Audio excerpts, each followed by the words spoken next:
이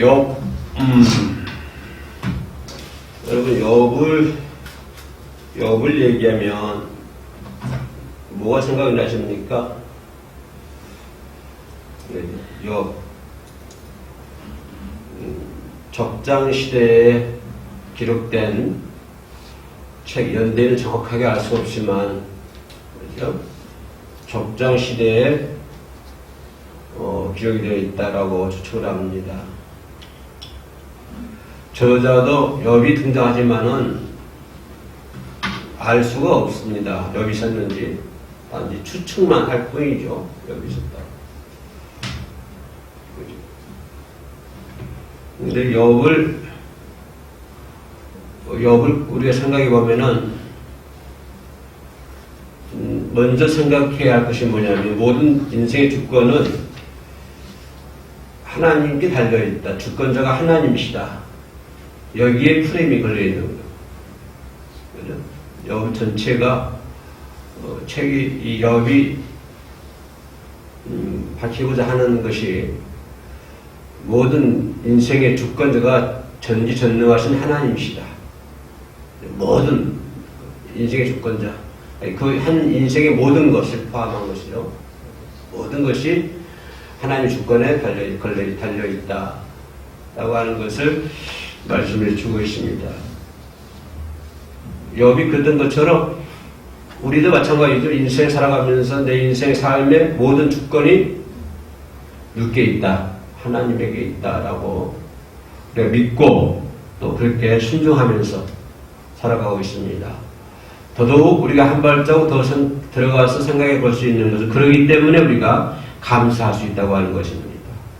내 삶을 어떤 권력자에게 맡기는 것도 아니고, 물질이 풍부한 사람에게 내 삶을, 내 인생을 맡기는 것도 아니고, 우리의 인생을 전지전능하신 하나님, 우주 만물을 창조하신 하나님, 그분께 달려있다, 맡긴다.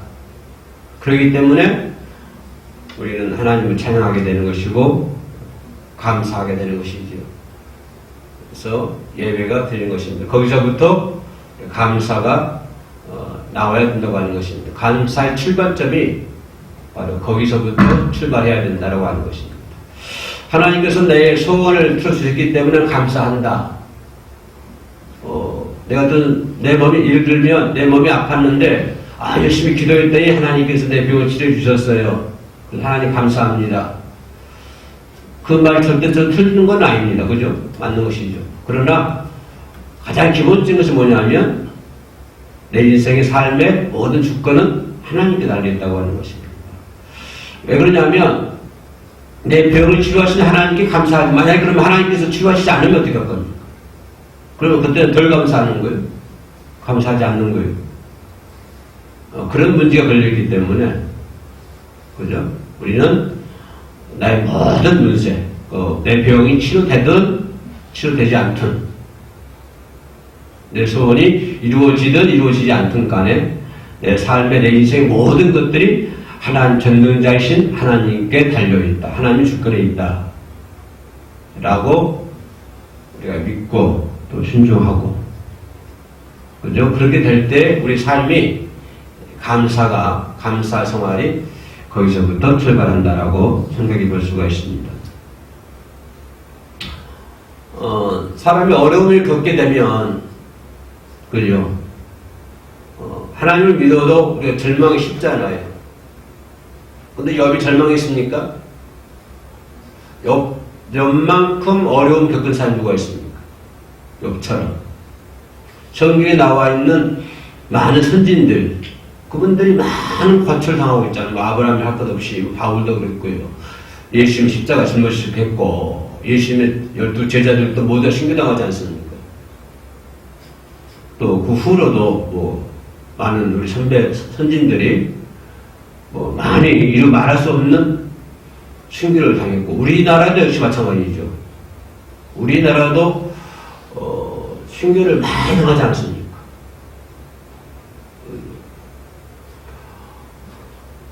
어려움이, 사람이 인생 신여사 하다가도 어려움이 딱 닥치면 절망이 쉽습니다. 가장 큰 절망은 예수 하나님 믿지 않는 사람들은 그 나름대로 절망의 나락에 빠지겠지만 하나님 믿는 사람들은 더 문제가 뭐냐면 내가 열심히 했는데 그죠? 교회에서 열심히 봉사도 하고 헌금 11조도 많이 하고 탁실히 하고 이렇게 열심히 했는데 나에게 왜 이렇게 어려움이 있지? 왜 어려운 일을 겪게 되지? 거기서 오는 피해감, 거기서 오는 실망감, 거기서 오는 절망감들이 오히려 하나님 믿지 않는 사람보다도 더 무거운 짐이 되어가지고 절망의 나락에 빠지는 것을 우리가 많이 볼 수가 있습니다. 그렇지만 아무리 큰 절망이 있다 할지라도 우리가 욥이 가지고 있는 신앙, 욥이 지니고 있는 믿음, 하나님에 대한 신뢰 이런 거가 있다면 우리는 아무리 절망 가운데 있다 할지라도 후회 없는 인생을 살 수 있다. 누구처럼? 욥처럼. 그죠? 후회 없는 삶을 살 수가 있다. 그런데 우리는 어떻습니까? 욥처럼 그런 고난은 고사하고, 그죠? 그런 고난은 둘째 문제고, 약간만 피해봐도, 약간만 스쳐도, 그냥 세상 다 끝나는 것처럼 방빈다고 그러고. 고난, 욥이 당하는 고난, 그거는 뭐, 한놀이고, 그거는 뭐, 그런데 이 살면서 약간 자기의 좀 뜻이 안 맞으면, 자기 생각이 안 맞으면은 금세 절망하게 되고, 실망하게 되고, 그런 것들이 우리 인간의 모습이 아닌가, 연약한 모습이 아닌가. 욥이 당하는 고난은, 그거는 고사하고, 누가 내 기분만 건드려도, 그죠? 기분만 좀 건드려도 그냥 방편다고 그러고 그러니까. 그게 절망하게 되고, 실망하게 되고, 그죠? 후회하게.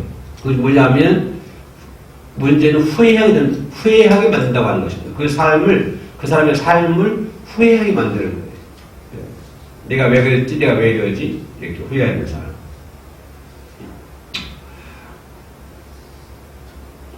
욥을 가리켜서 뭐라고 하냐면 동방에서 가장 큰 사람, 순전하고 정직한 사람, 그죠? 하나님을 경외하면서 악을 떠나는 사람, 그죠? 그 욥이 하나님을 사랑하는 모습, 욥이 하나님을 어떻게 사랑하고 있었는가? 욥이 하나님을 어떤 모습으로 하나님을 사랑하고 있었는가? 거기다가 오늘 설교 포인트를 한번 두려고 합니다. 욥이 어떻게 하나님을 사랑하고 있었는가? 어떻게 사랑하고 있었기에 그렇게 모든 고난을 당해도 끝까지 믿음을 지킬 수가 있었냐라고 하는 것입니다. 가장 기본적인 것은 욥의 신앙은 물질보다도 하나님을 더 사랑했다라고 하는 것입니다. 물질이라고 하는 건 우리가 인간사 살아가다 보면 필요한 것이잖아요. 의식주 문제를 해결할 수 있는 거기 때문에 가장 필요한 것이죠. 인간의 필요한 것이 물질이라고 하는 것입니다. 그러나 욥은 물질보다도 하나님을 더 사랑했다. 물질과 하나님을 놓고 봤을 때 물질 쪽에 더 마음을 두면 금세 믿음이 약해지게 되는 것이고 감사가 사라지게 되는 것이고, 왜냐하면 절대 주권을 하나님께 욥기서 주제가 절대 주권을 하나님께 맡긴다고 하는 건데, 물질에다 더 많은 무게를 두면은 결국은 어떤 결과를 처리하냐면 하나님을 더 사랑하지 않는, 절대 주권자의 하나님께 맡기지 않는, 다시 말해 물질에다가 맡기는 그런 결과를 처리한다고 하는 것입니다. 그렇기 때문에 욥은 물질보다도 하나님을 더 사랑했다. 여러분 저는 많은 물질이 어디서 봐서 잘 모르겠습니다만은 물질이라고 하는 것이 그러지 않습니까? 제 생각이 어떻게 생각하냐면 물질이란 사용하기에 따라서 필요하기도 하고, 그죠? 반드시 또 사용하기에 따라서 필요하잖아요, 물질이라는 것이. 그리고 또 우리 삶에 또 도움이 되기도 하고, 물질이 사실 그렇죠? 필요에 따라서, 그죠? 필요하기도 하고, 사용하기에 따라서 필요하기도 하고, 삶에 보탬이 되기도 하고. 그런데 여러분 어디 수천, 수백, 소, 양, 낙대, 이거 하루아침에 다 뺏기잖아요. 물질, 그것을 뭐냐, 물질로 비교할 수가 있죠. 불로 다 사람을 불살당했다. 그의 물질이 다 없앴다 이 말이에요, 물질이. 그러면 여기서 우리가 생각해 볼 수 있는 것이, 그러면 욥이 하나님보다 물질 더 사랑했을까요? 그 수백대는 수백의 소, 양, 낙타, 나귀, 여기다가 하나님, 욥이 더 중점 두고 살았을까요? 그랬으면 그 성경에 나올 수가 없죠. 근데 욥은 그런 것을 하루아침에 다 뺏겼지만, 그 인간적인 연민을 보면 분통한 일이잖아요. 그죠? 분통하고 절통하고 그러잖아요. 그런 재산을 하루아침에 이루어진 건 아니잖아요. 그 삶, 인생에 또 욥 혼자만 있는 것은 또 그렇지만은 가족이 있고, 가정이 있고, 하루아침에 이루어진 것도 아니고 평생에 이루어진 그러한 모든 소, 이런 양들이 하루아침에 불사르게 되고, 불살라지게 되고, 빼앗기게 되고, 이것이 참 원통한 일이죠. 근데 문제는 욥이 그럼에도 불구하고 하나님을 원망하지 않았다고 하는 것입니다. 제일 중요한 부분이 그거예요. 하나님을 원망하지 말자. 어떤 상황이든지 어떤 형태이든지 간에 하나님을 원망해서는 안 된다고 하는 것입니다. 그 광야에서 이스라엘 민족이 하나님을 원망해가지고 결국 별뱀 물리잖아요. 그래서 하나님을 원망한다고 하는 것은 어떤 프레임이죠? 절대 주권을 하나님께 맡기지 않았다고 하는 것이죠.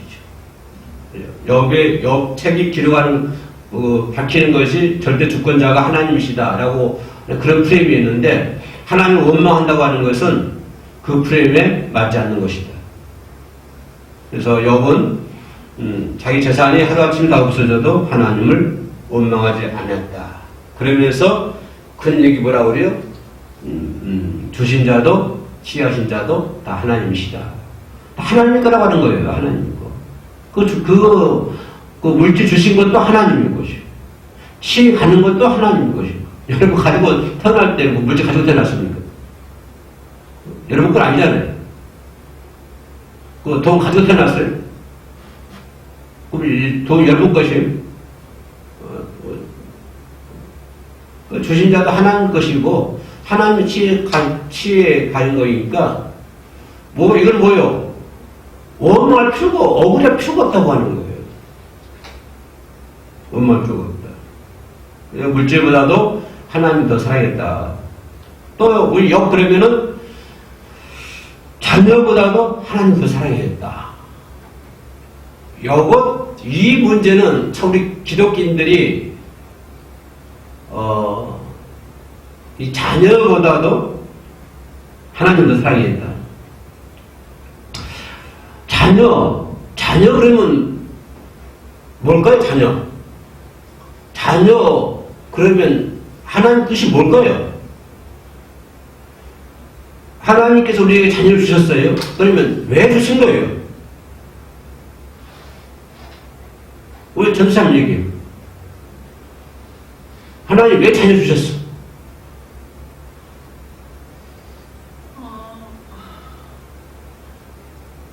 사랑하고 돌봐주라. 하나님의 뜻은 생육하고 번성하는 거예요. 그 프레임이에요. 그죠? 창조 때부터 그런 거니까 생육하고 번성하는 것이 하나님의 뜻. 자녀를 낳아서 생육하고 번성해라. 이게 하나님의 뜻이에요. 그죠? 근데 그러나 그게 하나님의 뜻인데 하루아침에 그냥 어디요? 그 마탱집에 있다가 음식 먹다가 대풍이 와가지고 그죠? 집이 뭡니까? 내 머리를 쳐버리니까, 풍이, 바람이 와서 내 머리를 쳐버리니까 집이 깔아져가지고, 한 자리 다 죽음을 당했잖아요. 몇 명이 10자녀가. 한번 생각해 보세요. 10자녀가 하루아침에 마ten집에서 밥 먹다가 멸살 당했습니다. 그죠?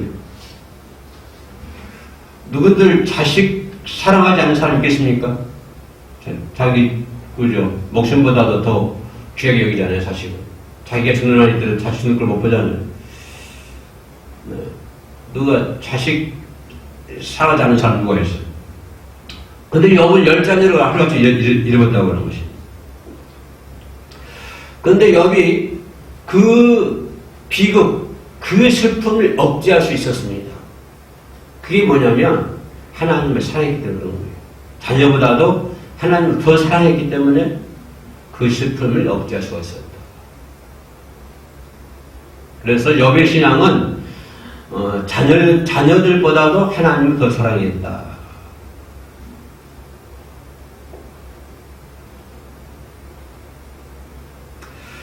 근데 그 아내나 친구들 보세요. 그 아내는 보세요, 아내가 결혼해가지고, 10자녀까지 낳아 키운 그런 부부잖아요. 그런 관계에 있는 그런 부부. 그렇게 함께 살아온 부부인 아내에게 망신을 당하는 거예요. 자, 부부 관계도 그런 것 같기도 해요. 10자녀. 우리 옛날에 우리 어머니들 보면 10명 낳았니, 11명 낳았니, 9명 낳았니, 그러더만. 역도한 그런 것 같아요. 그죠? 10자녀를 낳은 부부가 함께 살았는데, 그 부인한테, 그 아내로부터, 이 욥이, 그죠? 망신을 당하고, 심지어는 저주까지 당합니다, 저주까지. 본문에서 나오죠? 저주까지. 9절 말씀에 그의 아내가 그에게 이르되 당신이 그래도 자기 혼자 굳게 지키느냐 하나님을 욕하고 죽으라. 죽어라. 여러분 마누라가 남편한테 죽으라고 하잖아요. 죽어라. 근데 아내의 그 마음이 심적으로 이해할 수 있잖아요. 재산 다 하루아침에 날렸죠? 그죠? 다 빼앗기고 불타 죽고 자녀들도 하루아침에 다 죽었죠? 그러니 아내의 입장에서는 남은 게 뭐 있어요, 이제? 충분히 그 아내의 입장 우리가 이해할 만 하잖아요. 수고도 하고, 그죠? 어떤 아내가 안 그러겠습니까? 그죠? 물질을 사랑하는, 자식을 사랑하는 어머니의 마음을 보면, 당연히 하나님을 욕하고 죽으라. 그런 저주, 아내로부터 저주를 당하는 것을 볼 수가 있습니다. 또 아내가 그래요. 또 친구들도 와가지고 뭐라고 얘기하냐면, 친구들이 와가지고, 너는 어리석은 사람이다. 네 죄를 회개하라. 네가 죄가 많기 때문에, 쉽게 말하면 그거예요. 친구들이 와가지고, 너 죄가 많기 때문에 그렇게 당하는 거 아니냐. 회개하라고 하는 거예요. 우리가 이 프레임은 다 알죠. 누가 잘못되면 저런 신앙이 잘못됐다, 기도를 안 했다, 뭘 안 한다. 이렇게 우리가 아주 쉽게 평가하잖아요. 그게 여별 친구가 똑같아요. 그게. 이것 좀 잘못된 거 와서 기도해주고 위로해주고 그러기는커녕 속으로는 제가 신앙생활 제대로 못했어, 뭘 못했어, 기도생활 잘 못했어, 죄를 많이 지었어, 회개를 해야 돼. 이게 욥이 친구들이 욥에게 한 말과 똑같은 거예요. 그 욥의 친구들이 와가지고 그런 말, 아내도 원망하고 저주를 하죠. 친구들도 와가지고 네 죄를 회개해라. 이게 우리가 죄를 지었으니까 그렇지. 이런 말 많이 듣잖아요. 그게 그렇게 말하는 사람 다 누구다? 욥의 친구들이다. 그러나 그런 그 아내의 그런 조조, 원망, 그 친구들의 그 공박, 그런 것보다도 욥은 누구를 사랑했다? 하나님을 더 사랑했다고 하는 것입니다. 마지막으로 생각해 볼 수 있는 것은, 자신의 몸보다도 하나님을 더 사랑했다고 하는 것입니다. 자신의 몸보다, 내 몸보다도 하나님을 사랑했다. 우리가 좀만 몸만 아파 보아요. 그럼 만사 귀찮잖아요. 그것도 좀만 귀찮으면 교회 나가기도 싫고, 예배 나가기도 싫고, 찬양하기도 싫고, 그러잖아요. 사실 몸이 좀 아프면 다 귀찮아져요. 근데 욥은 아플 정도입니까? 생겨보니까 조각으로, 질그릇 조각이래요. 질그릇 조각. 질그릇이 뭐죠? 이렇게 질그릇이 뭐냐면 그냥 그릇이 아니고 이 불로 구운 아주 그 날카로운 강한 그런 조각이죠. 그죠? 그런 조각으로 그는 긁어야 하는 고통의 악창. 쉽게 말하면 시체나 다름없는 욥의 몸이었다. 한번 생각해 보세요. 욥이 그런 몸을 가지고 재에 누워있는 그런 상태. 다 날렸죠? 재산 날렸죠? 자녀들 날렸죠? 아내 원망하고 저주하지요? 친구들이 공박을 하지요?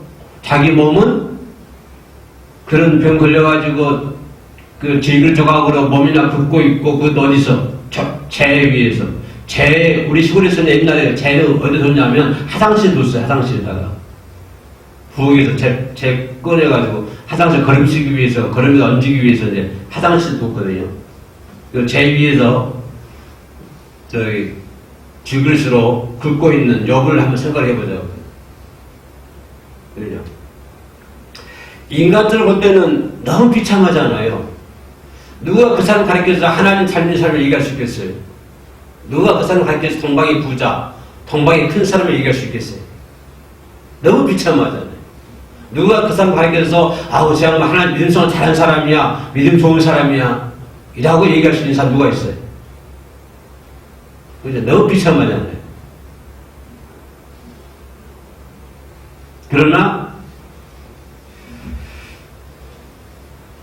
본문 10절 보실래요? 10절. 그가 이르되 그의 말이 한 어리석은 여자의 말 같도다. 우리가 하나님께 벌 받은 승즉 화도 받지 아니하겠느냐 하고, 그 다음에 얼마나 중요합니다. 뭐죠? 이 모든 일에 욥이 입술로 범죄하지 않았다. 여기 포인트 들어온 거예요. 이 모든 일에 입술로 입술을 지켰다. 무슨 말일까요? 말씀을 버리지 않았다. 또 무슨 말일까요? 하나님을 버리지 않았다. 이런 말이죠. 입술을 지켰다.